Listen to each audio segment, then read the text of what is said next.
Patuloy po ang inyong pagsubaybay sa palatuntunang CMN Pilipinas.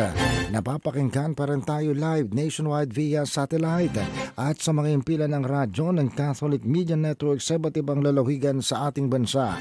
Pag-uulat mula naman sa impilan ng DWALFM, ang Radyo Totoo, CMN Batangas. CNN Live Nationwide. Renz Belda, magandang araw sa iyo. Magandang umaga riyan, magandang umaga Pilipinas. Sa patuloy na pagsusulong ng mga programa para sa mga Batanggenyo Overseas Filipino Workers, matagumpay na idinaos ang 12 Migrants Day celebration sa Dream Zone Capital Site, Batangas City. Tampok sa aktibidad na pinangunahan ng Provincial Social Welfare and Development Office of PSWDO ang talakayan tungkol sa pagkilala sa Most Functional Migrants Desk at Most Gender Responsive Program Award at ang iba't ibang booth sa ilalim ng serbisyo para sa Bayani Program.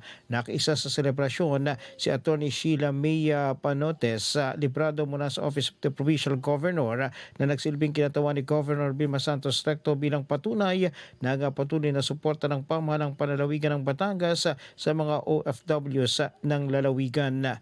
Mula sa DWALFM 95.9, ito si Renz Belda ng CMN Batangas nag-uulat live para sa CMN Pilipinas. CNN Live Nationwide. Maraming salamat Renz Belda mula po naman sa impilan ng DWALFM, ang Radyo Totoo, CMN Batangas.